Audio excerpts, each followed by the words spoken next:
મિત્રો, સુદાસણા જે ગુજરાત રાજ્યના મહેસાણા જિલ્લાના સતલાસણા તાલુકામાં આવેલું ઐતિહાસિક રજવાડું છે, જેનો ઇતિહાસ સદીઓથી શરૂ થાય છે.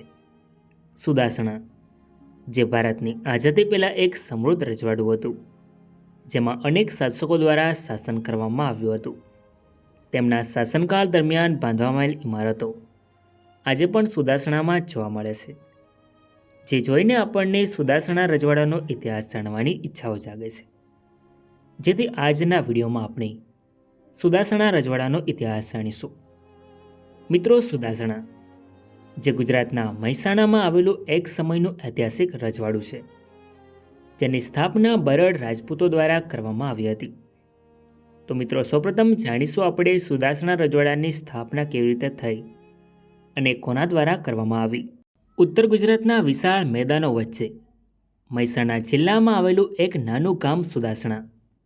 નામ નાનું, પણ તેનો ઇતિહાસ એટલો ઊંડો અને ગૌરવમય છે, જે આજે પણ ત્યાંના જૂના કિલ્લાના અવશેષો અને બરડ પરમાર શાસકોની વાર્તા લોકોના મોઢે ફરે છે. સુદાસણા રજવાડું ગુજરાતના ઇતિહાસમાં એક નાનું પરંતુ નોંધપાત્ર રજવાડું હતું, જે મહીકાંઠા વિસ્તારમાં આવેલું હતું. British gazetteer directory for the Mahikantha agency અનુસાર સુદાસણા રજવાડાનો શાસક પરિવાર બરડ રાજપૂત છે, જે પરમાર વંશની એક શાખા છે. આ વંશનું મૂળ દાંતાના પરમાર શાસકોથી જોડાયેલું છે, જેમાં દાંતાના મહારાણા પૂંજાજીને માનસિંહ અને અમરસિંહ નામના બે પુત્રો હતા. એમાંના માનસિંહને બે કુંવર હતા, ગજસિંહજી અને જસવાજી. ગજસિંહજી દાંતાની ગાદી પર હતા ત્યારે જસવાજીને રાણપુર ગામ જીવિકામાં આપ્યું હતું. આ સમયે સુદાસણા માનસિંહના ભાઈ અમરસિંહના કબજે હતું. એટલું જ નહીં, પરંતુ જસવાજીનું રાણપુર પણ પોતાના તાબે કરવા ઈચ્છતા હતા. 16મી સદીના ઉત્તરાર્ધમાં અમરસિંહના સમયમાં રિયાસતમાં માત્ર સુદાસણા એક જ ગામ હતું. અમરસિંહે તેના પિતરાએ જસોજીની રાણપુરની રિયાસત પર વારંવાર ચડાવો કરી. ત્યારબાદ બદલો લેવા માટે દાંતાના માનસિંહ, જે જસોજીના મિત્ર હતા, તેમણે એક સૈનિકોની ટુકડી ભાડે કરી, જેમણે ટૂંક સમયમાં પલખરી ગામ પાસે અમરસિંહને મળીને તેને મારી નાખ્યો. અમરસિંહના મૃત્યુ બાદ અમરસિંહના પુત્ર હાથીઓજીએ અને તે પછી ખુમાનસિંહે, જે 18 મહિનાના બાળક હતા, તેમણે સુદાસણાનો વારસો સંભાળ્યો. ખુમાનસિંહની અલ્પવયનો લાભ લઈને રાણપુરના જસવોજીએ સુદાસણા કબજે કર્યું. ત્યારબાદ હઠિયાજીના ઠકરાણીએ આ હકીકત રાણાજીને જાહેર કરી, ત્યારે તેમણે અડરણ ગામ આપ્યું. ત્યાં તેમના વંશજો આજે પણ છે. આ જ સમયે ગાયકવાડની સેનાએ સુદાસણા હેઠળ ગામ લૂંટ્યું અને પાછી ફરી. તે પછી તેઓ દર 3-4 વર્ષે પાછા આવતા અને અંતે નિશ્ચિત કર વસૂલવા લાગ્યા. જસવાજીને સુદાસણા મળ્યું તે પછી તેમને સરદારસિંહ, ધનરાજ, અજબાજી, નાથુજી અને જોરાજી નામના 5 કુંવર થયા. એમાંના મોટા પુત્ર સરદારસિંહ સુદાસણાની ગાદીએ બેઠા. અજબાજી તથા ધનરાજને દાંતાના રાણાએ એલાણા ગામ આપ્યું, જ્યારે નાથુજી અને જોરાજીને જસવાજીનું વસાવેલું જસપર મળ્યું.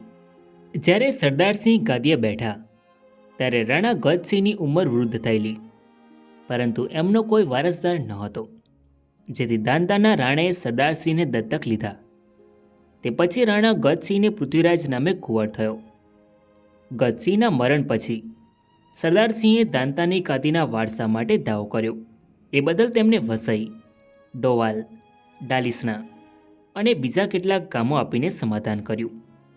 સરદારસિંહને ઉમેદસિંહ, ચંદ્રસિંહ, વખતસિંહ, સરતાણસિંહ અને પ્રતાપસિંહ નામના 5 કુંવર થયા.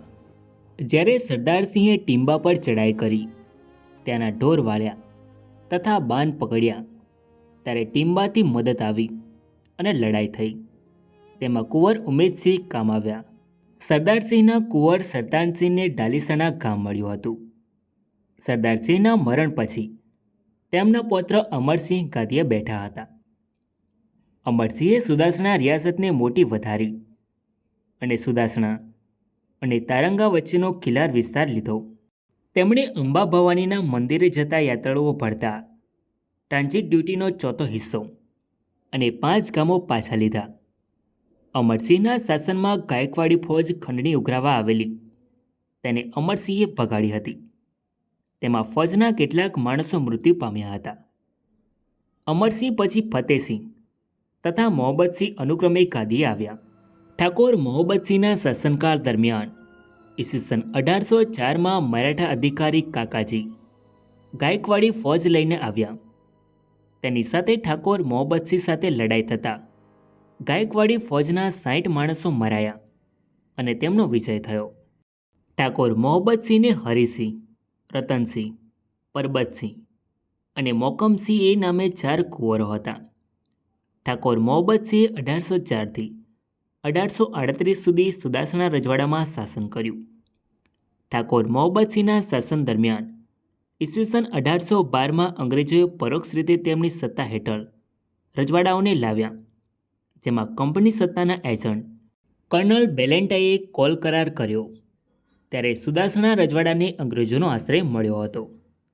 અંગ્રેજોના શાસન દરમિયાન સુદાસણા રજવાડાના શાસકોએ પ્રત્યક્ષ રીતે તેમનું શાસન ચાલુ રાખ્યું.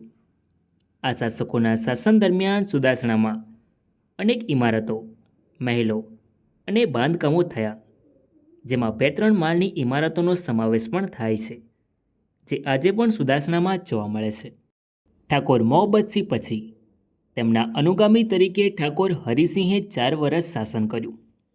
ત્યારબાદ તેમનું અવસાન થાય છે, જેથી 1842માં તેમના ભાઈ રતનસિંહ સુદાસણા રજવાડાની ગાદી પર આવે છે. પરંતુ તેમણે પણ 1844 સુધી શાસન કર્યું અને ટૂંકા ગાળાના શાસન બાદ અવસાન પામ્યા, જેથી તેમના અનુગામી તરીકે તેમના પુત્ર ભૂપેન્દ્રસિંહ સુદાસણાની ગાદી પર આવે છે. પરંતુ તે પણ 1 વર્ષ જીવી મરણ પામ્યા. તેમના 1 વર્ષના શાસનમાં વહીવટ એજન્સીએ સંભાળ્યો હતો. તેથી મોહબ્બતસિંહના ત્રીજા કુંવર પરબતસિંહ ગાદીએ બેઠા. ઠાકોર પરબતસિંહ 1845માં લગભગ 60 વર્ષની ઉંમરે ગાદી પર બેઠા. ઠાકોર પરબતસિંહે 1845થી 31 જાન્યુઆરી 1885 સુધી શાસન કર્યું. ત્યારબાદ તેમનું અવસાન થાય છે, જેથી તેમના અનુગામી તરીકે તેમના પુત્ર તખતસિંહ ગાદી પર આવે છે. તેમણે 15 વર્ષ રાજ કર્યું. ત્યારબાદ ઈસવીસન 1900ના માર્ચ માસની 9મી તારીખે અવસાન પામ્યા. એમના પછી પાટવી કુંવર પૃથ્વીસિંહજી સરકારી ઠરાવ નંબર 5493 તારીખ 19/7/1900ના આધારે ગાદીએ બેઠા. ઠાકોર તખતસિંહજીના મરણ સમયે પૃથ્વીસિંહજી કિશોર વયના હતા, તેથી સુદાસણાને એજન્સી મેનેજમેન્ટમાં લેવામાં આવ્યું. ઠાકોર પૃથ્વીસિંહજીએ સાદરા સ્કોટ કોલેજમાં અભ્યાસ કર્યો. ત્યારબાદ એજન્સી ઓફિસરો સાથે રહી રાજ્ય વહીવટ અને હુકુમતનું જ્ઞાન મેળવ્યું. તેઓ ભણવામાં ખૂબ જ હોશિયાર હતા. ઈસવીસન 1902માં સ્કોટ કોલેજના મેળાવડા વખતે પોલિટિકલ એજન્ટની હાજરીમાં તેમણે ભાષણ આપ્યું હતું. ત્યારબાદ ઠાકોર પૃથ્વીસિંહ ઉંમરલાયક થયા ત્યારે સુદાસણા રજવાડાનો સંપૂર્ણ વહીવટ તેમના હાથમાં લીધો. તેમણે મુંબઈ સરકારના ઠરાવ નંબર 1250 તારીખ 23/2/1906ના આધારે 15/3/1906ના રોજ સુદાસણાનો સંપૂર્ણ વહીવટ સોંપવામાં આવ્યો. ઠાકોર પૃથ્વીસિંહજીએ ઘણા સુધારા કર્યા હતા. ઈસવીસન 1912માં પ્રાંગદા સંબંધીના ધારા કરી પ્રસિદ્ધ કરવામાં આવ્યા અને તેની કોપી એજન્સીમાં મોકલવામાં આવી. આથી સુદાસણા રજવાડાની પ્રજાને ઘણો ફાયદો અને સંતોષ થયો. આ હકીકત પોલિટિકલ ઓફિસરોના ધ્યાન ઉપર લાવવામાં આવી. તે ઉપરથી એમને સંતોષ થતા સરકારને પત્ર લખી સુદાસણાની આબાદી અને ઠાકોરના કિંમતી રાજ્ય વહીવટની ખબર આપી, જે ઉપરથી નામદાર સરકારે આપેલી મંજૂરીના આધારે પોલિટિકલ એજન્ટે પોતાના સર્ક્યુલર નંબર 2556 તારીખ 15/12/1911ના આધારે એમને 5મા ક્લાસમાંથી 3જા ક્લાસના તાલુકદારની સત્તા આપી. ઠાકોર પૃથ્વીસિંહજીએ 1900થી 1947 સુધી સુદાસણા રજવાડામાં શાસન કર્યું. જેઓ સુદાસણા રજવાડાના છેલ્લા શાસક હતા. સુદાસણા રજવાડો ગુજરાતના ઇતિહાસમાં એક નાનું પરંતુ નોંધપાત્ર રજવાડું હતું. સુદાસણા રજવાડાના શાસકોને મૈકાટાના ચોથા વર્ગના રાજ્ય તરીકે સ્થાન આપવામાં આવ્યું હતું. સુદાસણા રજવાડાના શાસકો મર્યાદિત નાગરિક અને ફોજદારી અધિકાર ક્ષેત્રનો ઉપયોગ કરતા હતા. સુદાસણા રજવાડું બરોડા રાજ્યને વાર્ષિક ખંડણી આપતું હતું. સુદાસણા રજવાડામાં કુલ 22 ગામોનો સમાવેશ થતો હતો. આ રજવાડું કુલ 32 ચોરસ માઇલ વિસ્તારમાં ફેલાયેલું હતું અને 1931માં તેની વસ્તી 6098 હતી. સુદાસણા રજવાડું નાનું હતું, જે પશ્ચિમમાં પાલનપુર સાથે સરહદ ધરાવતું હતું. સુદાસણા રજવાડાની રાજધાની સુદાસણામાં હતી, જેમાં એક દરબારગઢ હતો.